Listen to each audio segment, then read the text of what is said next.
Hey guys, tonight we're slipping quietly into a land of golden sands, silent tombs, and linen-wrapped secrets. Picture yourself under a desert sky, stars bright as torches, the wind carrying only the whisper of the Nile in the distance. Beneath your feet lie chambers hidden for millennia, each cradling bodies wrapped not for decay but for eternity. These are the mummies of ancient Egypt, guardians of a culture obsessed with defeating death itself. And you probably wouldn't survive long if you tried their diet of stale bread, onions, and desert heat. But what they left behind, that will outlive all of us.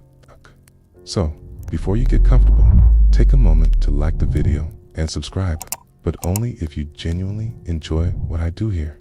And hey, let me know in the comments where you're tuning in from and what time it is.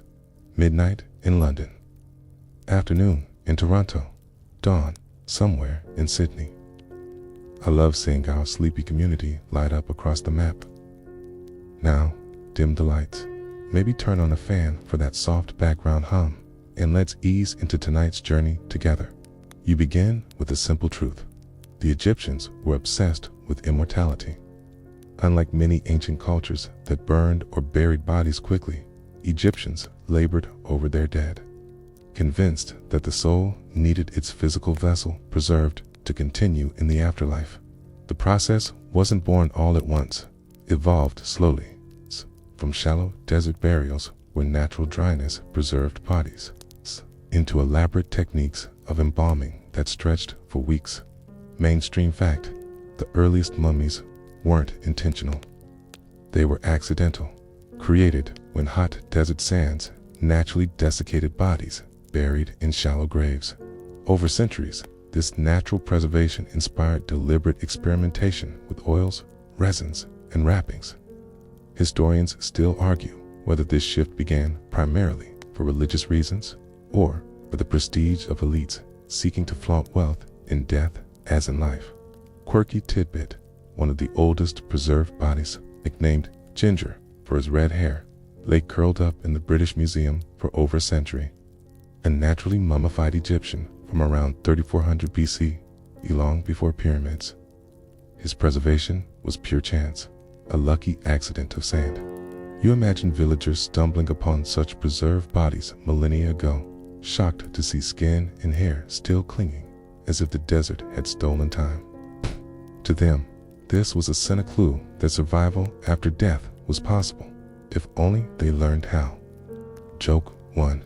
Basically, Egypt's whole embalming industry started because someone tripped over a desert turkey version of their ancestor.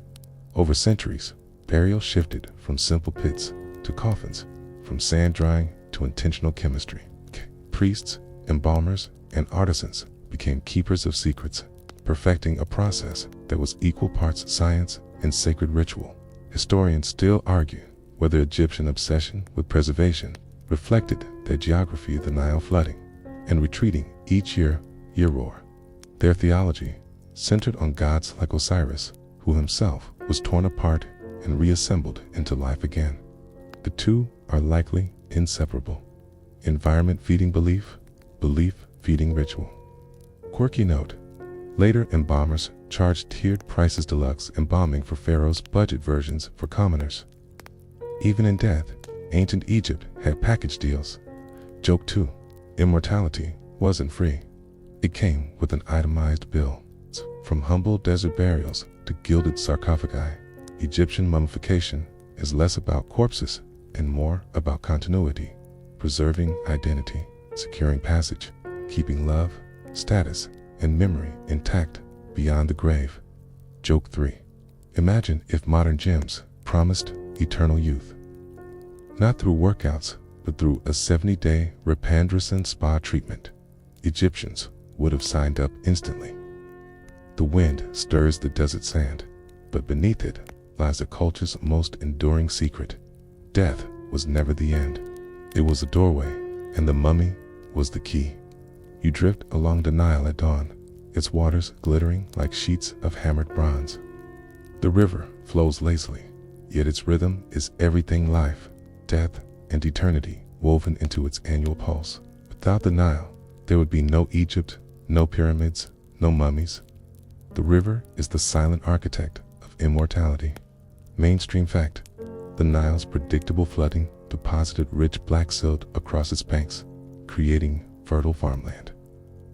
This cycle of death and renewal shaped Egyptian beliefs about resurrection and the afterlife.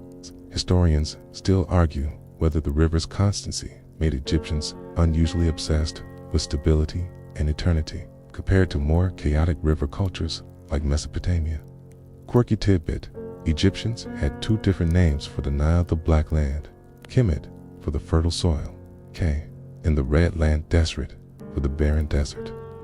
These colors became cosmic opposites: life and death, abundance and desolation. You walk barefoot along the banks, watching farmers in linen kilts guide oxen through damp furrows. In the distance, pyramids rise beyond the green edge of the floodplain, stark against the desert. Sharp line lush life on one side, dry eternity on the other, perfectly mirrors the Egyptian worldview. To live is to farm, to feast, to love.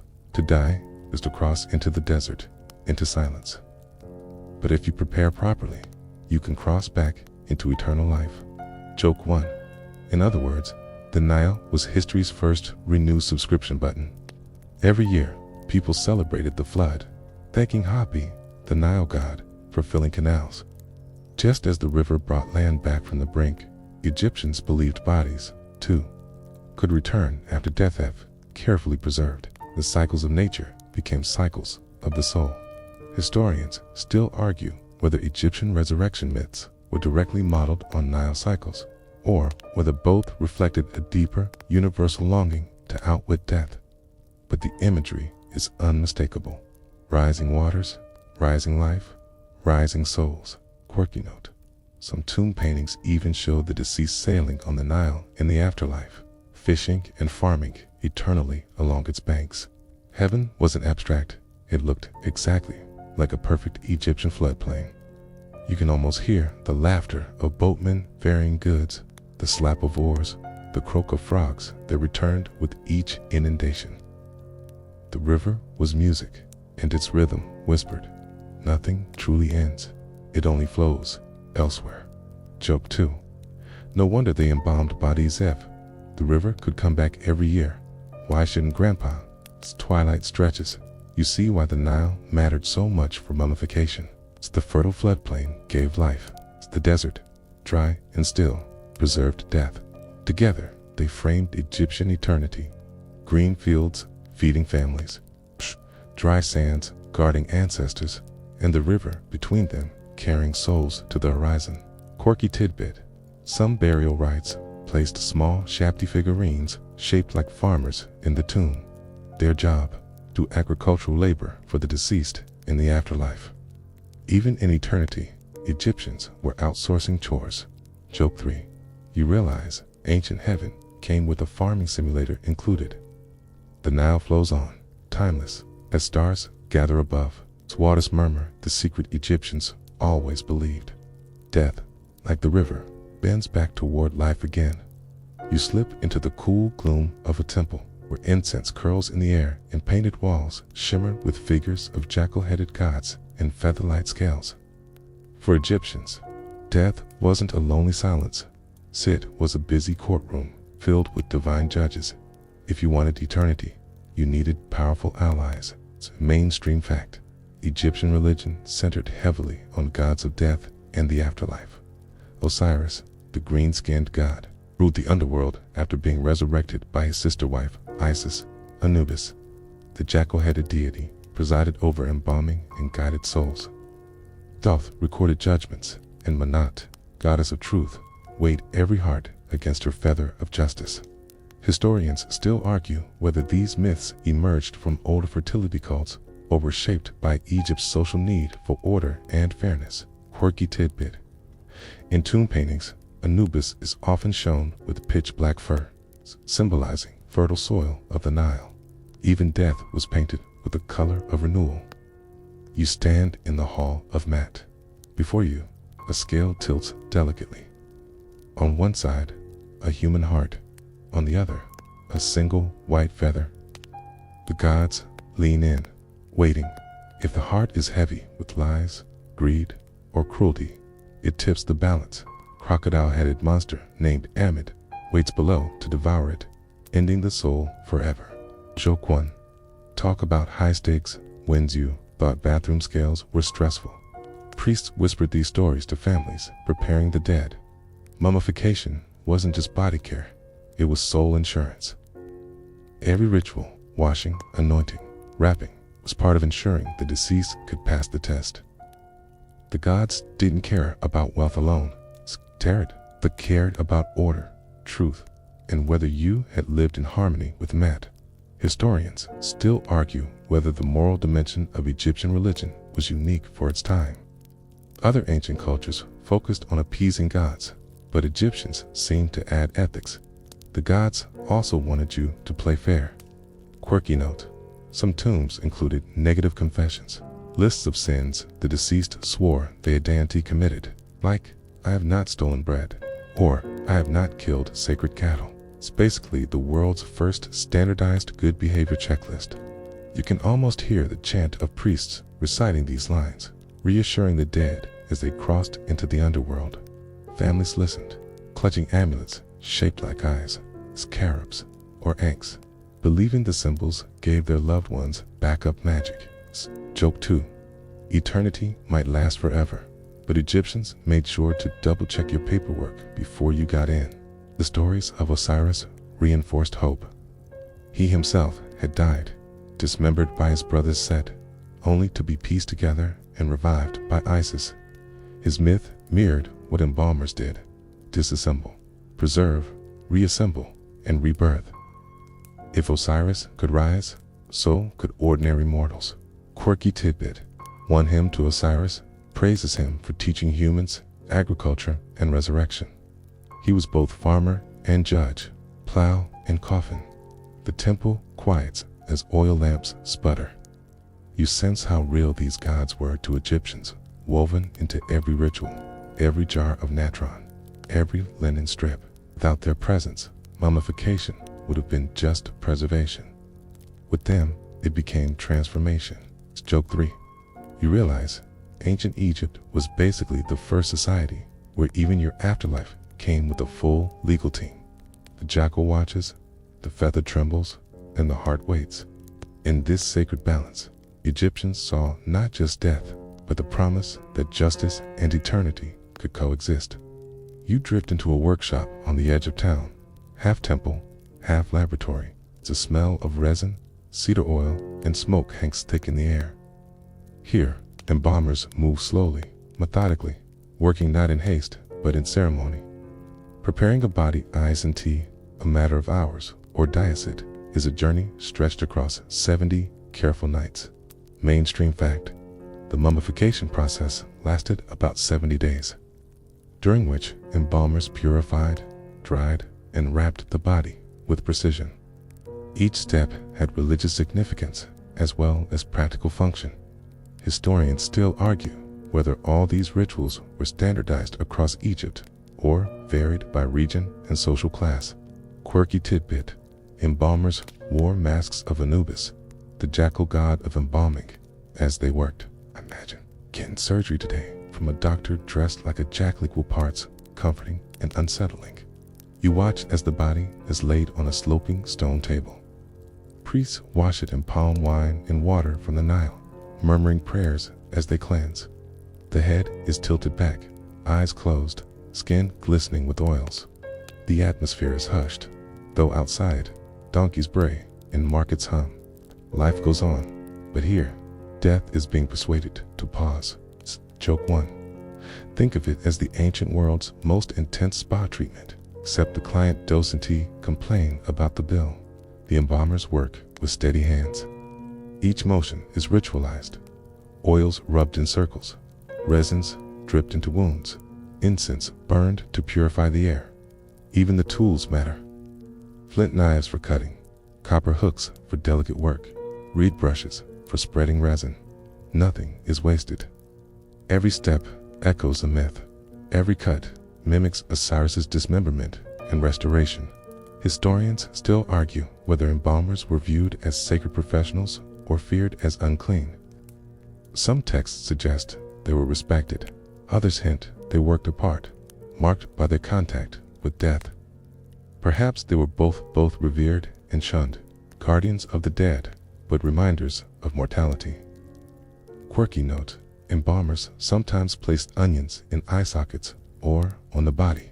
Scholars debate whether this was symbolic onions represented rebirth or just a cheap placeholder. Either way, mummies with onions have been found, proving Egyptians didn't skimp on produce. You lean closer as the priests chant hymns over the body. Their words don't just honor the deceased, they guide the soul, telling it not to wander, not to forget its name, not to lose its way. The body is a vessel, but the spirit needs reassurance too. Joke 2. You realize Egyptian funerals weren't quiet, more like a mix of incense, smoke, chanting, and onions. The process continues for days. Washing, rubbing, blessing. Each step is slow, deliberate, sacred. To the living, it must have been comforting proof that death wasn't abandonment, but care, that loved ones were still tended to with dignity. Quirky tidbit: in some cases, embalmers left humorous graffiti on the walls of workshops, doodling or scribbling notes. Even in solemn rituals, humans found ways to lighten the mood.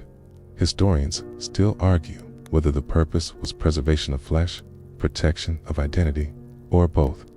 But you can sense that to Egyptians, the body mattered.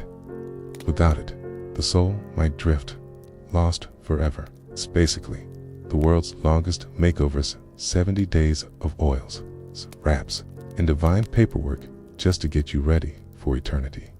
The workshop quiets, lamps glow, the body glistens with resins, and the first steps toward immortality are complete. Death hasn't been stopped, but it has been delayed, reshaped, persuaded to look elsewhere for a while. You linger in the embalming chamber, where priests move carefully around the body, preparing for one of the most delicate and symbolic steps: the removal of organs. To Egyptians, the inside of the body wasn't discarded as useless, it was transformed into sacred objects, each guarded for eternity. Mainstream fact: embalmers removed the lungs, stomach, intestines, and liver, placing them into special canopic jars protected by the 4 sons of Horus. The heart was often left in place, believed to be the seat of memory and morality. Historians still argue whether the brain was always discarded, or only in certain periods, since many mummies show evidence of it being scooped out through the nose. Quirky tidbit: those canopic jars weren't just practical containers, they had faces. Each jar lid bore the head of a deity: a human, a baboon, a jackal, or a falcon. Picture opening your kitchen cupboards and finding 4 jars staring back at you, each ready to guard a different organ. You watch as embalmers use bronze hooks to make precise incisions, murmuring prayers with every motion. The organs are carefully washed in palm wine and resin, dried with natron, and then placed in jars lined up neatly beside the body. Each jar is set under the gaze of its guardian god. Joke 1. Imagine Tupperware, but your leftovers are eternal organs, and your lids are sculpted baboons. The process is not gory in their eyes, it's sacred choreography. The liver belongs to Imsidi, the falcon-headed guardian. Stomach is entrusted to Duam Utef, the jackal-headed one. The intestines go to Kebasan Yuf with his falcon face, and the lungs to Hapi, the baboon-headed protector. Together, they form a divine security system for the body's insides. Historians still argue whether all Egyptians received this treatment. For pharaohs and elites, the full ritual was performed. For commoners, sometimes only partial embalming was done, cheaper, simpler, but still echoing the grand process. Quirky note: some mummies were later found with packets of herbs or sawdust stuffed inside where organs had been removed, keeping the body's shape intact. Even the illusion of wholeness mattered. You step back as the embalmer leans over the chest, whispering spells as he works. The heart remains, resting quietly. In Egyptian belief, it would later be weighed against the feather of Mat. It wasn't just an organ, it was a record keeper of the soul's deeds. Joke 2. No pressure, your eternal fate depends on your heart passing a win exam. Hope you skipped the extra bread. Canopic jars are lined up like sentinels, their painted faces solemn, their bellies heavy with organs. Priests cover them with linen, murmur blessings, and set them close to the sarcophagus. They aren't just storage, they're companions in eternity. Quirky tidbit: archaeologists have found empty canopic jars from later periods, suggesting sometimes embalmers symbolically preserved organs without actually placing them inside. Spiritual paperwork, so to speak. Historians still argue whether this change reflected shifts in theology or simply adaptations to cost and practicality. But whether real or symbolic, the jars always stood guard. Joke 3. You realize ancient Egyptians basically invented the concept of extended warranty for body parts. The chamber grows quiet again. The body, lighter now, rests on its stone table. Organs have been transformed into sacred cargo, each carefully guarded for eternity. Death, step by step, is being turned into continuity. You stay with the embalmers as they move to the next long, patient step, drying the body so it will not rot. This is where the desert itself lends its hand. The priests bring out natron, a chalky, white mixture of sodium carbonate and bicarbonate harvested from dry Egyptian lakes. It looks like salt, but carries the power of preservation. Mainstream fact: bodies were packed inside and out with natron for about 40 days. The mineral drawing moisture from tissues until the corpse was leathery and resistant to decay. Historians still argue whether this technique was perfected by trial and error over centuries or passed down from some earlier, lost experiment. Quirky tidbit: natron wasn't only for mummies. Egyptians also used it as soap, for toothpaste, and even as an early deodorant. Talk about multitasking. Your eternal preservation came from the same stuff you scrubbed your armpits with. The embalmers lift the body gently and cover it with heaps of natron. They place packets inside the chest cavity where organs once lay, ensuring no hidden corner escapes drying. Day by day, moisture seeps out. The room smells acrid, like minerals and resin, sharp but strangely clean. Joke 1.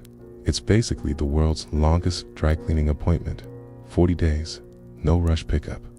During this time, priests chant spells, families bring offerings, and artisans prepare coffins. Koshed, the body is absent, cocooned in its salty bed, but the ritual life around it continues. The silence of drying is filled by community noise, markets, prayers, and processions passing nearby. Historians still argue whether embalmers sometimes reused natron, or whether it was always fresh. Some evidence suggests thriftier workshops recycled the mineral, scooping it back into storage jars for the next client. Eternity on a budget. Quirky note: in some cases, embalmers added aromatic spices and resins into the body to mask any lingering smell. This gave mummies a faint, almost sweet scent, which has been noted even by modern archaeologists opening ancient coffins. After 40 days, the body emerges shrunken, dark, and stiff, its contours eerily intact. Skin clings to bone, features still recognizable, as if time has been paused mid-step. To the living, this must have felt like magic.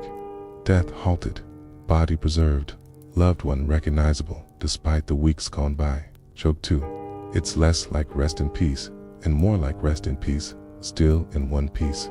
The priests inspect carefully. Fingers are checked, face examined, limbs tested. If any part seems fragile, more resin is applied, more linen pads inserted. Precision matters. Eternity doesn't allow sloppy work. It's a quirky tidbit: some bodies were stuffed with sawdust, sand, or even onions to restore plumpness. Embalmers' warranty. To scientists, they were also ancient undertakers, making their clients look presentable for the afterlife. Historians still argue whether the Egyptians saw the dried body as sacred itself or simply as a vessel for rituals yet to come. Either way, the drying process was essential. Without it, everything else failed.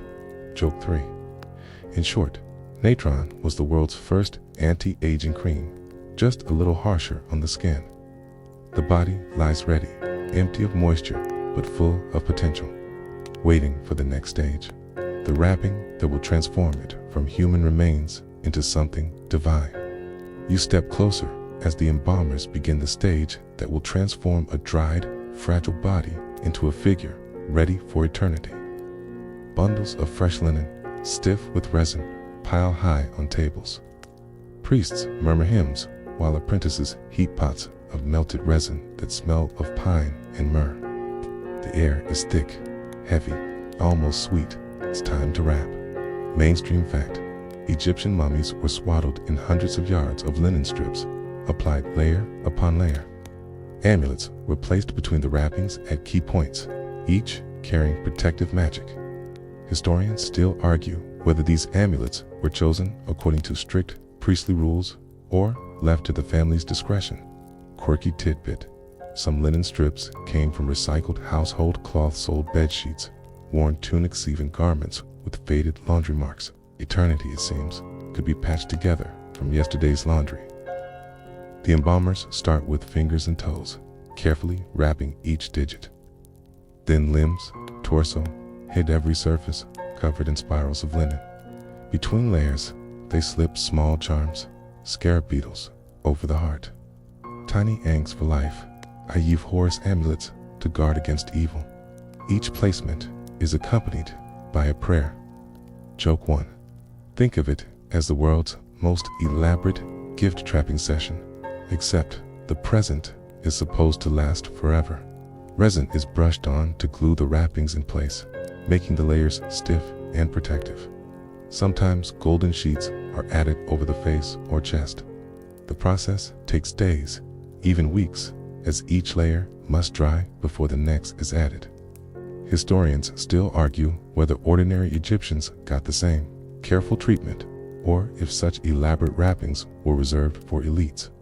Evidence suggests wealthier families had dozens of amulets in multiple resin coatings, while poorer burials used fewer layers and simpler charms. Quirky note: one famous mummy was found with a small board game tucked between its wrappings. Perhaps the dead would need something to pass the time while waiting for resurrection. As more layers build up, the human body disappears. The shape becomes abstracted, elongated, more statue than person. What began as a corpse now resembles a sacred object, a cocoon, shimmering with resin and prayer. Joke 2. It's like being wrapped in the world's tightest weighted blanket, ultimate comfort. Zero wiggle room. Priests chant as they tuck the final amulet near the throat, invoking Anubis to guide the soul and Osiris to welcome it. Every knot, every fold is intentional, a weave of magic and fabric binding flesh to eternity. Quirky tidbit: some mummies have been found with mummy tags, small wooden labels tied to their wrappings with names and titles written on them. Ancient luggage tags to keep track of the eternally traveling. The final layers are smooth, gleaming with resin. Linen is no longer fabric. It is armor, shield, skin remade. For Egyptians, this wasn't just preservation. It was transformations, the body becoming divine, ready to house the Kie and Ba as they moved between worlds. Joke 3. Imagine spending 70 days in endless linen to become the ultimate burrito of eternity. Egyptians would be proud of the recipe. The embalmers step back, incense swirls, and the wrapped form glows in torchlight. What was once mortal is now sacred, sealed in layer upon layer of linen and hope. You step into the workshop once more, where the body, now bound in endless linen, awaits its final transformation. The embalmers bring out something dazzling: masks and coverings of gold and painted plaster, meant not just to shield, but to glorify. In this moment, a person becomes a god. Mainstream fact: funerary masks, most famously the golden mask of Tutankhamun, were crafted to resemble the deceased and to ensure recognition in the afterlife. They also symbolize divinity, with features idealized and often framed by the striped Nana's headdress. Historians still argue whether these masks were intended for literal identification by the soul or purely for ritual symbolism. Quirky tidbit: some non-royal masks were made from layers of cartonnage linen or papyrus, glued together and painted brightly. Think of papier, M-tipped, except instead of a school art project, it was your eternal face. The mask is lowered carefully onto the linen-wrapped head. Its eyes are wide, rimmed in black hole, watching forever. Lips curve slightly upward, not smiling, but serene.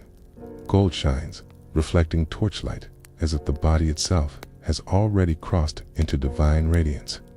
Joke 1. You could call it the world's earliest version of a profile picture, carefully curated to look your best for eternity. Beyond masks, coffins themselves became works of art. Multiple nested coffins were common for royalty, layers of wood, gold leaf, and hieroglyphic inscriptions. Some coffins were painted inside with spells and stars, surrounding the deceased with protection, even in the darkness of a sealed tomb. Historians still argue whether artisans crafted these works to represent real likenesses of the dead, or whether they followed an idealized template.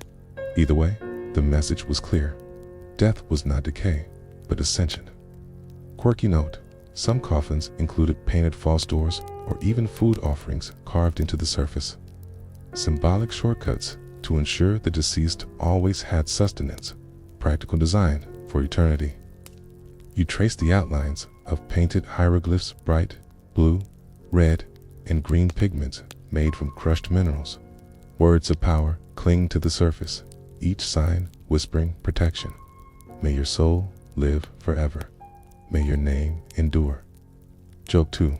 Egyptians basically invented inspirational wall, except theirs came in hieroglyphs on coffins instead of cursive on living room canvases. The transformation is complete.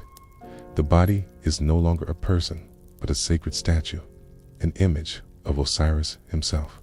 Families would gaze upon this final form before it was sealed, knowing they had done everything possible to secure their loved one's eternity. Quirky tidbit: some coffins even included painted eyes on the side so the deceased could look out from their tomb. Imagine lying down forever with your own set of painted windows. Historians still argue whether ordinary Egyptians believed these adornments literally empowered the dead, or whether they were more symbolic. Likely, the line between symbol and reality was thinner in their worldview than ours. Joke 3. You realize Egyptians didn't just want to rest in peace. They wanted to rest in style, fully accessorized. Torchlight flickers against gilded masks and painted coffins. The embalmers step back in silence. The human being beneath is gone. In their place lies a god in waiting, prepared to walk among stars. You follow the funeral procession out of the embalming house into the desert where cliffs glow red under the sun. Here, tombs are not shallow graves, but entire homes for eternity, carved deep into rock or built as towering structures. Egyptians didn't just bury their dead, they built neighborhoods for them. Mainstream fact: tombs in ancient Egypt ranged from simple pit graves to elaborate mastabas, pyramids, in the rock-cut chambers of the Valley of the Kings. They were designed not as coffins alone, but as eternal dwellings for the deceased. Historians still argue whether the earliest monumental tombs were built to honor ancestors or primarily to intimidate rivals with sheer scale. Quirky tidbit: tomb walls were often painted with scenes of daily life hunting, farming, feasting so the dead could enjoy them forever. Some show musicians, mid-song, or bakers kneading bread, like snapshots of a cosmic Instagram feed. You step into the cool air of a tomb's entry. Hieroglyphs line the walls, spells curling in neat rows. Torches reveal painted figures of servants carrying jars, family members offering food, gods extending hands. Every stroke is meant to be eternal, not decoration, but magic images that would become real in the afterlife. Joke 1. You could say Egyptians were the first to believe in VRX if their virtual reality was painted right onto stone. The architecture varies. Mastabas resemble flat-roofed benches of stone, solid above ground. Later, pyramids rose as geometric mountains of eternity. And when pyramids fell out of fashion, tombs were cut into cliffs, corridors twisting like mazes, chambers hidden to deter robbers. Historians still argue whether pyramid tombs were abandoned due to cost, vulnerability, or shifts in religious focus. Rock-cut tombs offered secrecy, but secrecy was rarely enough to stop thieves. Quirky note: some tomb ceilings were painted with blue backgrounds and golden stars, transforming chambers into mini-universes. Lying inside, the deceased would gaze up at eternity itself. You wander deeper. Offerings rest in niches, jars of beer, loaves of bread, alabaster vessels of oil. Furniture too: chairs, beds, even board games. Pharaohs received treasures of gold, commoners perhaps only clay pots. Yet the principle was the same. The tomb was a home, stocked with everything the soul might need. Joke 2. Imagine packing for eternity like your moving house. Don't forget the bed, the food, and of course, your favorite game set. The air grows cooler, the silence heavier. You sense how much effort went into these burials. Thousands of laborers carved stone, artists painted, priests chanted. For Egyptians, this wasn't just about honoring the dead, it was about securing cosmic balance. If the dead were at peace, the living could flourish. Quirky tidbit: some tombs included false doors, slabs of stone through which the soul was believed to pass between worlds. Offerings placed there would magically reach the deceased. It's the ultimate one-way delivery system. Historians still argue whether Egyptians truly believed souls roamed tombs, or whether such imagery was symbolic. But the meticulous effort of these designs suggests they saw no divide between symbol and reality. Joke 3. You realize Egyptian tombs were less like cemeteries and more like fully furnished B&Bs, except the guest never checks out. As you leave the chamber, torchlight fading, you feel the tomb's stillness wrap around you. Death here isn't absence-site's residence, eternal and waiting. You descend deeper into a tomb chamber where walls glow faintly with painted hieroglyphs. Priests in white linen robes gather, unrolling papyrus scrolls covered in spells. This is the Book of the Dead, not a single book, but a collection of incantations, prayers, and instructions meant to guide the soul through its perilous afterlife journey. Mainstream fact: the Book of the Dead, compiled over centuries, included spells for navigating the Duat underworld, instructions for avoiding traps, and speeches for persuading gods. Historians still argue whether these texts were believed literally as roadmaps or symbolically as comfort for the living. Quirky tidbit: some spells are oddly practical. One incantation protects the deceased from being forced to eat dung in the afterlife, surprisingly specific concern. But one the Egyptians clearly wanted covered. The priests chant as they place the scroll beside the mummy. Verses invoke Ra's sunboat, Osiris's throne, and Mat-S feather of truth. Each spell is like a password, unlocking gates, disarming demons, persuading divine judges. For Egyptians, eternity wasn't automatic. You needed preparation, just as a traveler needs a map. Joke 1. Think of it as the world's first travel guide, except instead of top 10 restaurants in Thebes, top 10 ways not to get eaten by a crocodile demon.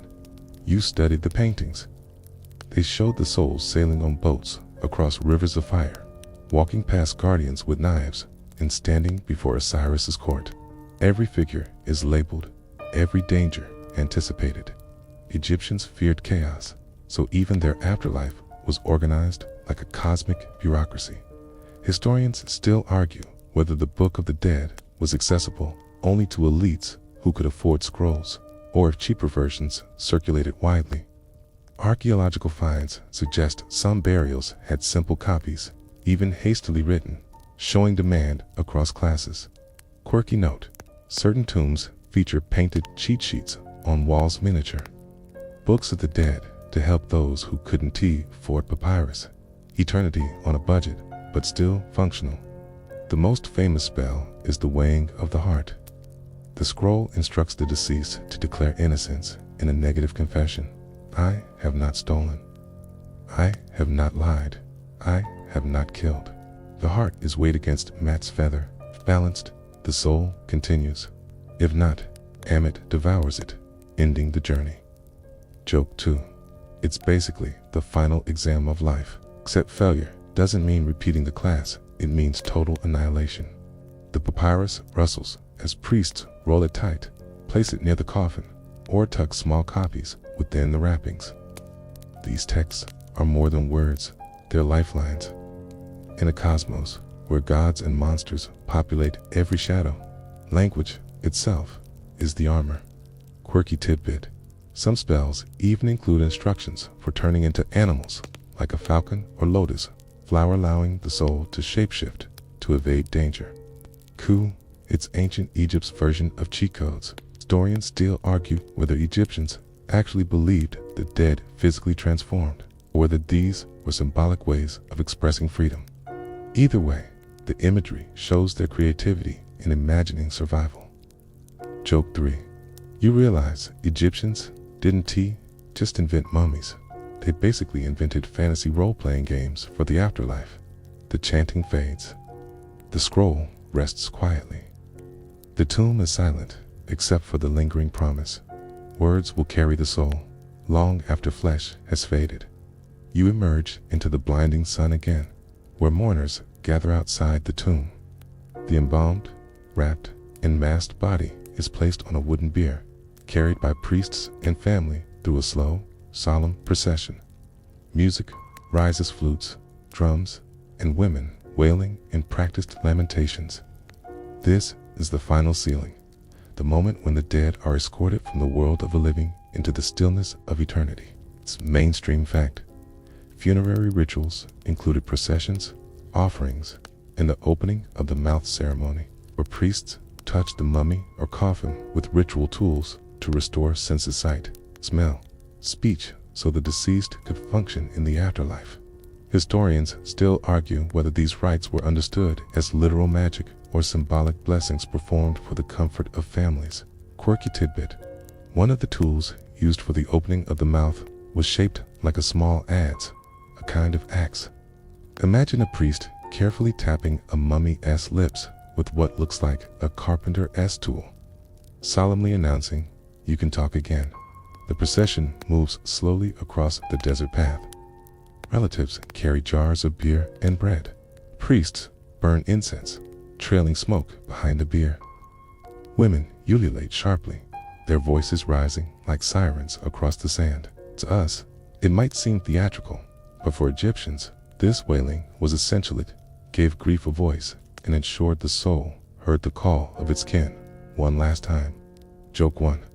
If modern funerals had this much noise, you'd need earplugs to mourn. At the tomb, the coffin is lowered into place, sprinkling holy water, scattering natron, chanting spells. Hone touches the coffin with the ritual adze, declaring the mouth opened, the eyes opened, the ears unsealed. The dead are ready to speak, see, and hear in the halls of Osiris. Historians still argue whether every burial included the full opening of the mouth, or if it was reserved for elites. Some simple graves show no signs of ritual, while Pharaoh's burials record entire teams of priests performing multiple rounds. Quirky note: some ceremonies included symbolic slaughter of a calf, its foreleg touched to the mouth of the coffin as a gift of strength. Egyptians believed power transferred through ritual contact. Even beef had its sacred uses. Families leave offerings near the tomb door: jugs of wine, loaves of bread, jars of honey, dried fish. They know these will not literally be eaten, but symbolically, they nourish the soul. For Egyptians, symbolism was reality in another form. Joke 2. Imagine bringing groceries to your loved one's grave every week. just in case they get snacky in the afterlife. The tomb door is finely sealed, bricks mortared, curses sometimes inscribed to warn would-be robbers. The desert swallows the sounds of the living. Inside, the mummy lies still, surrounded by amulets, jars, scrolls, and silence. Quirky tidbit. Archaeologists have found tombs where workers accidentally left tools behind chisels, baskets, even lunch, scraps sealed forever next to kings. Proof that even eternity is never far from human clumsiness. Historians still argue whether Egyptians believed the soul lingered near the tomb or traveled instantly to the underworld. Either way, the act of sealing was final, the transition point where the living let go and the dead became eternal. Joke 3. You realize that after 70 days of work, the last step was basically ancient Egypt's version of lock the door and hope nobody breaks in. The sun sets as the mourners leave. The tomb is quiet now, sealed and sacred. Death has been handed over to eternity, guarded by God's linen and stone. You drift into the hush of a tomb long after the mourners have gone. The walls are painted, the coffins sealed, the offerings arranged, but eternity, as always, tempts the living. Hidden treasures sparkle in the dark, meant for the dead, yet they whisper promises to the greedy. Mainstream fact: tombs often contained treasures gold, jewelry, statues, food offerings, and ritual objects meant to serve the deceased in the afterlife.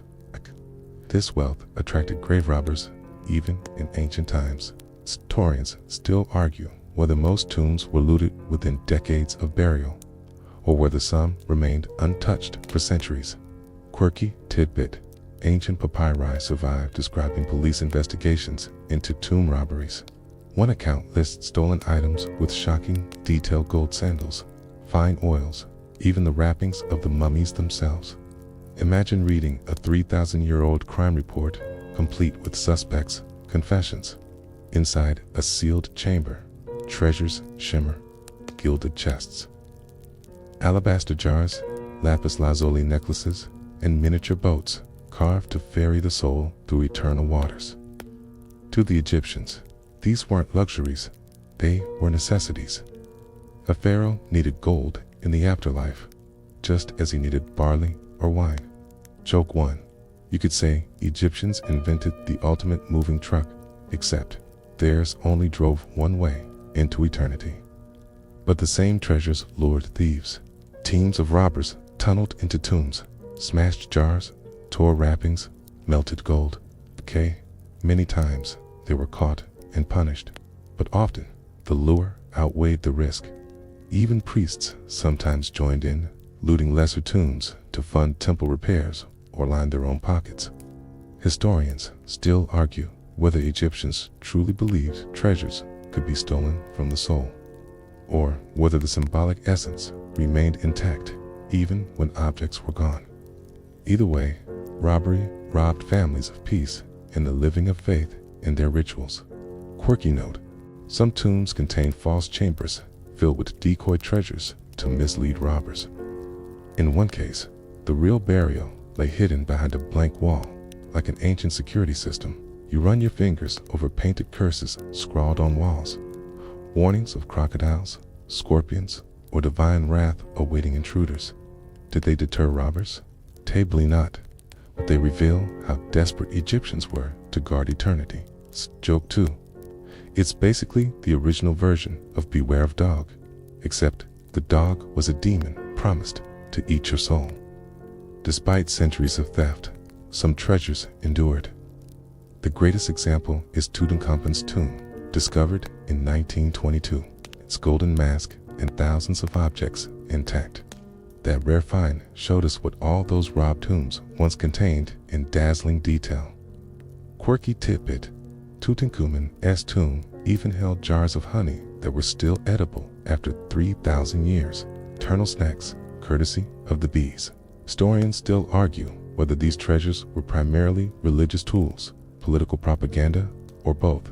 They honored the dead, but also displayed the wealth and power of the state to all who entered the funerary procession. Joke 3. Imagine leaving behind not just a will, but an entire treasure chest that practically begged future burglars, "Please steal me." The chamber grows quiet again. Gold glitters in torchlight, but shadows gathered just as quickly. The Egyptians knew eternity was fragile, that human greed could undo divine plans, and yet they kept filling tombs anyway because to them, hope was worth the risk. You wander into a desert valley where cliffs loom like silent guardians. The air is still, heavy, almost reverent. This is the Valley of the Kings, a hidden necropolis where pharaohs of the New Kingdom sought to escape both time and thieves. No pyramids, here just winding corridors carved into stone, secretive and solemn. Mainstream fact, from the 16th to 11th centuries BCE, pharaohs like Seti I, Ramses II, and Tutankhamun were buried in the Valley of the Kings near Thebes' modern Luxor. These rock-cut tombs contain elaborate chambers filled with treasures and texts. Historians still argue whether the valley was truly effective at hiding tombs or merely concentrated robbers' attention in one place. Quirky tidbit. Some tomb corridors are so long and steep that explorers today compare them to underground roller coasters. One stretches nearly 450 feet into the rock, a maze designed more to confuse than to welcome. You step into a narrow passage painted with scenes from the afterlife. Gods line the walls, their hands extended to the soul of the pharaoh. Stars twinkle on the ceiling, painted in bright yellow against blue backgrounds. The deeper you go, the more sacred it feels, like stepping into the underworld itself. Joke 1. It's less house tours and more eternal Airbnb, no checkout. Torches reveal hieroglyphs from the Amduat and Book of Gates. Texts meant to guide the king through the 12 hours of night. Each wall is a cosmic map, each chamber a checkpoint for the soul. You realize these tombs weren't built for visitors. They were built as manuals for eternity. Historians still argue whether the secrecy of the valley was religious symbolism hiding the king within the earth, or purely practical, desperate attempt to deter looters after centuries of pyramid robberies. Quirky note. Archaeologists have found workers' graffiti on tomb walls, little sketches and jokes left by laborers. Key, even as they carved chambers for kings, they doodled donkeys, boats, and even caricatures of bosses. K. Eternity, built with humor, tucked in the margins. You pause before Tutankhamun's tomb. Unlike most others, it was found nearly intact in 1922, crammed with golden shrines, statues, and the famous mask. Its discovery electrified the modern world, yet it was modest compared to the sprawling palaces Ramses or Seti received. A reminder that luck, not always grandeur, shapes what history remembers. Joke 2. Tutankhamun may have been a minor king, but in modern fame, he's the Beyoncé of pharaohs. Walking deeper into other tombs, you see ceilings painted with constellations, sarcophagi carved from red quartzite, and halls echoing with silence. Even looted, their majesty lingers. These weren't just graves. They were attempts to build eternity into stone. Quirky tidbit. In one tomb, KV5, archaeologists uncovered over 100 chambers, the largest tomb in the valley, possibly built for the sons of Ramses II. It's less like a burial and more like an underground palace. Historians still argue whether ordinary Egyptians ever glimpsed these tombs before burial, or if they were completely hidden from public eyes. Perhaps the secrecy was part of the AW, knowing their kings vanished into cliffs, never to be seen again. Joke 3. You realize the Valley of the Kings is basically the world's most extreme gated community. Once you move in, you never move out. As the sun sinks behind the cliffs, the valley glows red, then darkens. You feel the weight of silence pressing in, as if thousands of pharaohs still sleep under the rock, waiting for eternity to turn its next page. You drift forward in time, past millennia of silence, until torches become lanterns, and tombs, once sealed, are pried open by curious hands. The modern rediscovery of Egypt's mummies turned the hidden secrets of the dead into a worldwide spectacle. Mainstream fact. During the 19th century, European explorers and archaeologists flocked to Egypt, unearthing tombs, mummies, and treasures. Some were scholars, others were looters or showmen. Historians still argue whether this wave of exploration preserved Egypt's heritage or desecrated it in the name of science and curiosity. Quirky tidbit.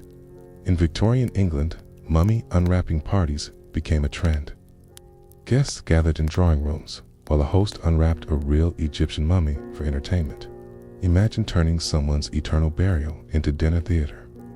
You watch as dusty adventurers stumble into dark chambers, gas lamps flickering on walls last painted thousands of years before. The air inside is dry, heavy, still carrying faint resin scents. Their journals gush about discoveries, though Egyptians themselves had always known where their ancestors rested. Joke 1. It's basically the 1800s version of unboxing videos, except with 3,000-year-old corpses. In 1799, Napoleon's expedition discovered the Rosetta Stone, the key that eventually unlocked hieroglyphs. Suddenly, Egypt's language began to speak again, and with it, the stories of mummies became clearer. By the time Howard Carter uncovered Tutankhamun's tomb in 1922, Egyptomania was in full swing. The golden mask, chariots, and shrines captivated the world. Historians still argue whether Carter's discovery was sheer luck or careful persistence. Either way, Tutankhamun became a symbol of both Egyptian grandeur and Western fascination with antiquity. Quirky note: many believed Tutankhamun's tomb carried a curse. After Lord Carnarvon, who funded the excavation, died suddenly in 1923, newspapers ran wild with mummies' cursed stories. In reality, most team members lived long lives, but the legend stuck. Museums across Europe filled with mummies, some displayed upright in glass cases, others dissected for study. Scholars analyzed wrappings, organs, and amulets, sometimes respectfully, sometimes carelessly. The sacred became scientific specimen. Joke 2. You realize mummies had the worst frequent flyer miles shipped around the world with zero choice in the matter. Quirky tidbit. In the 19th century, ground-up mummy powder was even sold as medicine in Europe, claimed to cure ailments. People literally swallowed ancient kings. Historians still argue whether these acts were preservation or exploitation. Modern Egyptian voices often stress that what was taken abroad should return, that mummies deserve rest, not endless display. And yet, science gained much.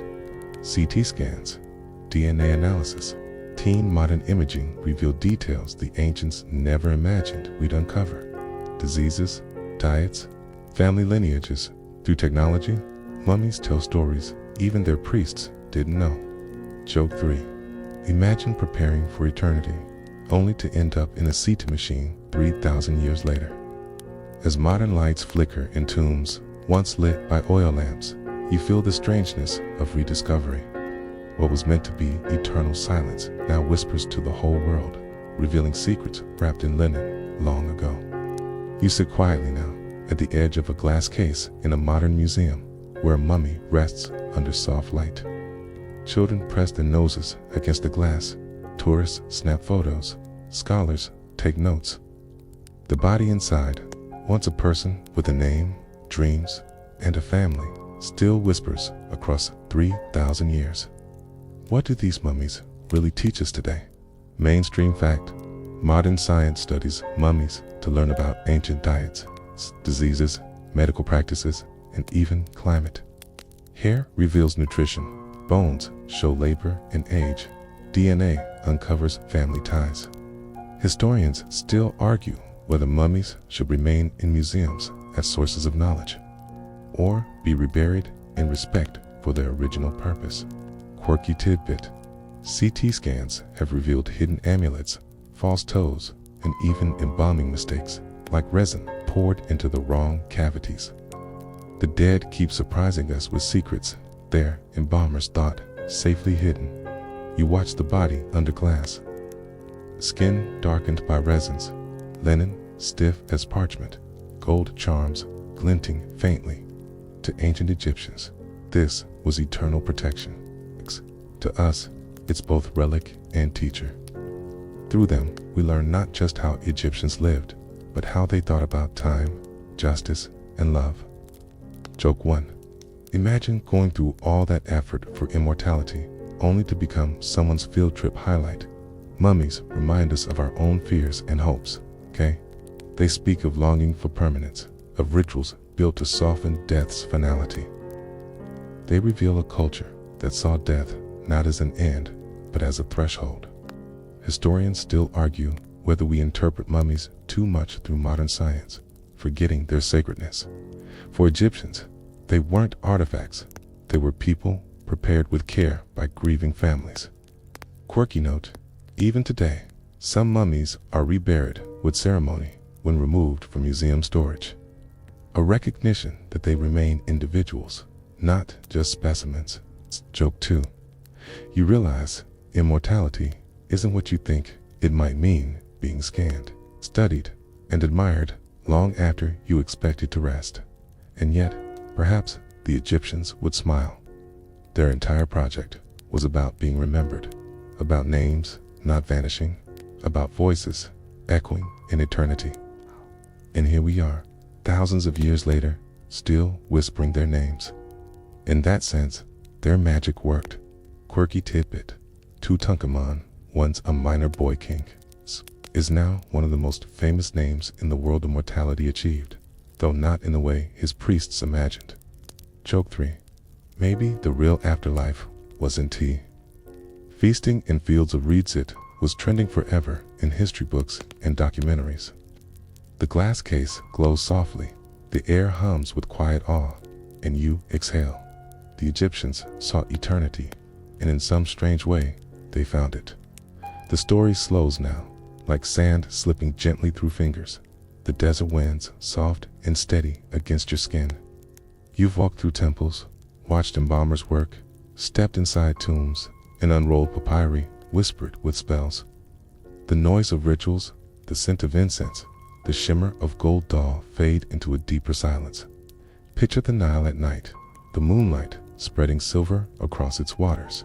Farmers sleep in reed huts, priests lower lamps in dark chambers, and deep in the cliffs, mummies lie wrapped and still. For all the noise of eternity, death itself is quiet, peaceful, patient. You breathe slower. The embalming chants dissolve into the hush of night. The gods of Egypt step back, their scales balanced, their feathers still. Even treasures lose their shine here. What lingers instead is calm, the kind of calm that only comes when everything is prepared, when the body is safe, when the soul is guided home.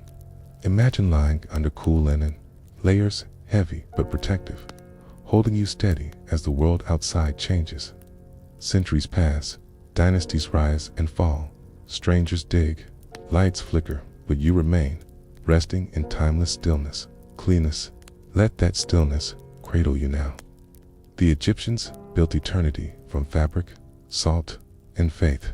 You need nothing so elaborates just the rhythm of your breath, the softness of the night, the weight of your blanket. Close your eyes.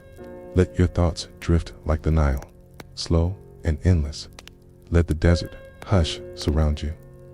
You are safe, preserved, remembered. Sleep comes gently, and time stretches out like the sands of Egypt, quiet, eternal, forgiving.